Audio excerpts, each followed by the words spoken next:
Assalamualaikum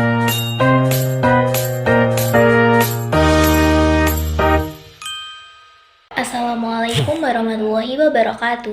Perkenalkan, nama saya Nia Nur Fitriani dari Program Studi Manajemen Bisnis Syariah kelas 1F dengan NIM 255211101. Di sini saya akan membuat video mengenai ayat Al-Qur'an yang membahas tentang ekonomi Islam. Di sini sebagai tugas akhir mata kuliah Dasar-Dasar Ekonomi Islam yang diampu oleh Bapak Asep Maulana Rohimat. Oke, untuk yang pertama, di sini saya mengambil Quran Surat Al-Baqarah ayat ke-168 yang berbunyi A'udzu billahi minasyaitonir rajim. Bismillahirrahmanirrahim. Ya ayyuhan nasu kulu mimma fil ardi halalan thayyiban wa la tattabi'u khutuwatis syaitan innahu lakum aduwwum mubin. Yang artinya, wahai manusia, makanlah dari apa yang ada di bumi yang halal lagi baik, dan janganlah kamu mengikuti langkah-langkah setan. Sungguh, ia musuh yang nyata bagimu.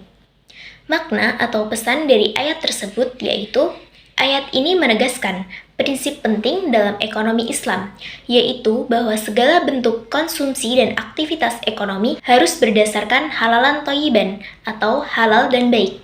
Artinya, halal di sini berasal dari sumber yang diperbolehkan oleh syariat, tidak mengandung unsur haram seperti riba, penipuan, atau transaksi batil. Thayyib di sini baik, bermanfaat, bersih, tidak merugikan diri sendiri maupun orang lain. Ayat ini juga mengingatkan agar tidak mengikuti langkah setan, yaitu cara-cara mencari rezeki yang curang, kotor, manipulatif, atau merugikan.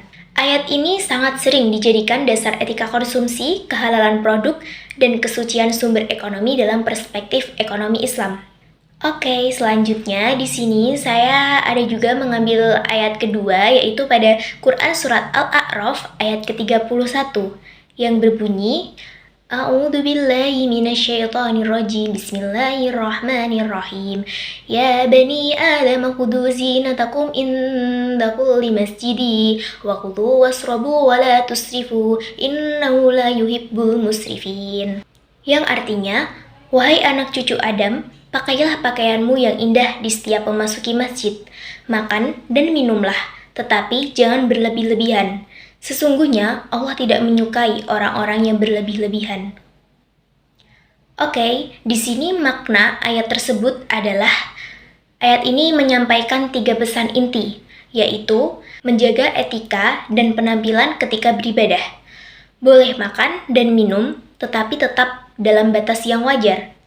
Larangan berbuat israf, yaitu hidup berlebihan, boros, dan tidak sesuai kebutuhan.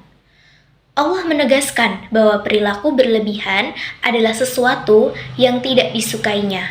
Selanjutnya, kaitan ayat ini dengan ekonomi Islam, yaitu ayat ini sangat relevan untuk ekonomi Islam karena memuat prinsip-prinsip dasar perilaku ekonomi. Yang pertama, yaitu prinsip konsumsi halalan thayyiban. Ayat ini memperbolehkan makan dan minum atau aktivitas konsumsi, tetapi dalam koridor halal, baik, dan sesuai kebutuhan.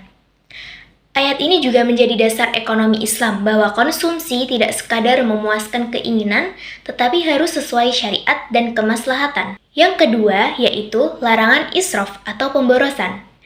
Jangan berlebih-lebihan adalah prinsip ekonomi penting. Tidak boros, tidak hedonis, tidak konsumtif, berlebihan, tidak menggunakan harta untuk hal yang tidak bermanfaat. Dasar ekonomi Islam, israf adalah perilaku tercela karena merusak keseimbangan ekonomi dan pribadi. Yang ketiga, yaitu prinsip keseimbangan dan moderasi. Ekonomi Islam mengajarkan watasiyah atau keseimbangan. Ayat ini mengingatkan bahwa menggunakan harta itu boleh, menikmati rezeki Allah itu boleh, tetapi tidak boleh melampaui batas. Hal ini membentuk perilaku ekonomi yang sehat, stabil, dan bertanggung jawab. Untuk yang keempat, yaitu pengelolaan harta yang bertanggung jawab.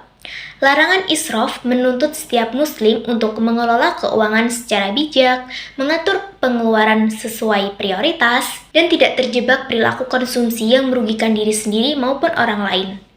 Kesimpulan dari ayat ini yaitu, Pada Quran Surat Al-A'raf ayat ke-31 ini mengajarkan agar manusia menikmati rezeki Allah secara wajar tanpa berlebihan. Ayat ini juga menjadi dasar ekonomi Islam dalam hal konsumsi, halal secukupnya dan tidak boros. Allah tidak menyukai orang yang berlebih-lebihan, sehingga setiap aktivitas ekonomi harus dijalankan dengan keseimbangan dan tanggung jawab. Oke, cukup sekian video dari saya. Semoga bermanfaat. Terima kasih. Wassalamualaikum warahmatullahi wabarakatuh.